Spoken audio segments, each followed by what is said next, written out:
Well, the MMA world is going crazy today. It's your boy Chris Cross. And I knew it. The other night at Fight Night, I'm looking through the comments of other videos, waiting for Fight Night to start, as we do every Saturday. And then I see someone commented and said, Whitaker versus Duplessis just announced. Title eliminator. I'm like, no way. So of course I Google it, and it's true. And my immediate thought is like, people are going to go crazy when they see this. Whoa!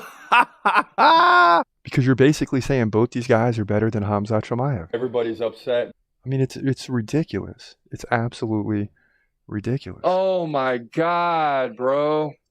I mean, you know, you listen to Robert Whitaker, won't even honor Khamzat because he's not in the top 5. That's just a way to dismiss him. Then you got Duplessis, who, listen, he basically survives in the fight against everyone else inside the octagon and then finds a way to win in the end. Well, I could tell you right now, he's not going to do that against Khamzat. Khamzat will finish him in the first round. That's not even a fight. It's not even a fight. And now so let's back this up real quick. So this is why people are upset, and this is why it's crazy. So first we got to wait for Robert Whitaker and Duplessis to fight. Okay, so a few months away. All right. Then after that, you're gonna have to wait 6 to 8 months, maybe 4 to 6. Let's just say 6 months solid for Izzy to fight the winner. And then heaven forbid Izzy loses, then he gets a rematch, and then you're looking at another 6 to 8 months, like you did with Pereira. So we're waiting through, at best, 2 fights, and at worst 3 fights, with about 6 months time in between. So at best we're looking at a year, and at worst we're looking at 1.5 years to 2 years. That's what this announcement means. So at first when it comes out, okay, Robert Whitaker, Duplessis, and a title eliminator, everybody's processing. And then these things start to go through your head like, oh my gosh, worst case scenario could be 1.5 years, 2 years. Best case, 1 year and some change. And that's not good.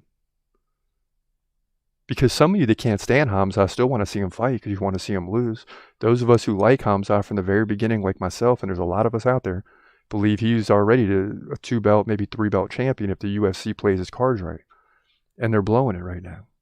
They're absolutely blowing it. And Kenneth Bruner weighing in. The UFC has a systemic matchmaking problem with the company. I don't think it's Dana. We have all seen the decline of the matchmaking over the last 2 years. It's undeniable. It's obvious they are going for quantity over quality when it comes to fight cards. Yeah. Look at UFC 288. Literally, they should have canceled that card. Trying to save the card with Burns versus Bilal, with midget fighting as the main event. Sean Shelby and Hunter Campbell should have been fired years ago. They're terrible. And that's his opinion, yeah. And when it comes to the matchmaking, you know, it has been kind of crazy lately because all of a sudden we're living in the age of rematches. I mean, it seems like in every division there's rematch. The champion loses, immediate rematch. It wasn't always like that. Just because you lost a belt doesn't mean you always get an, you know, some guys did. If you're a champion for a long time, like an Usman and Adesanya, fine, I have no problem with it. But when you start making or setting up rematches in like every division, like we had to sit through 4 Figueiredo Morenos, and you know, and that kind of came by situation because you had the draw in there, one guy win, the other guy win, then a 4th fight, all this stuff going on. So okay, but again, when you start making it every division, that's when we have a problem. That's when we have a serious problem.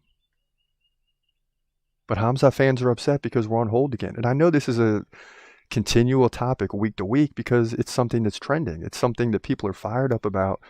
You know, you start losing interest when your favorite fighter is not going to be fighting for a title anytime soon.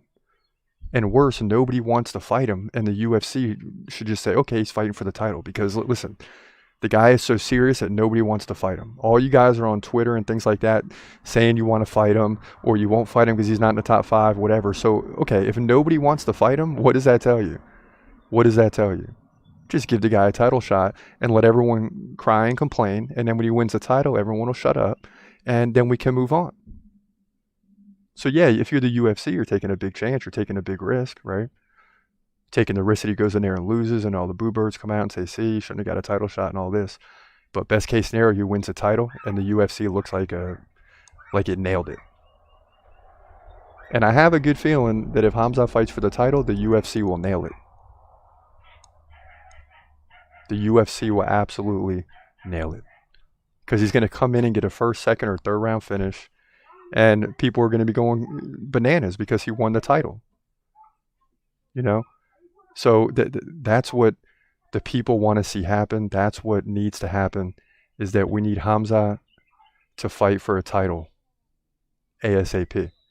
And the UFC is missing its opportunity to look like a matchmaking kings. Like, why do you give an unranked fighter a title shot? Well, he is third in the other division, and he's waiting and waiting and waiting. So, you know, you could promote it that way. But the reality is the UFC doesn't seem that they want to head in that direction. And it's hard for me to understand. What's up? This is your boy Chris Cross. Thanks for watching. Do me a favor, hit the subscribe button in one of the links below. Then click on one of them clips up above and enjoy yourself. Thanks for watching. Have a great day and God bless. Peace.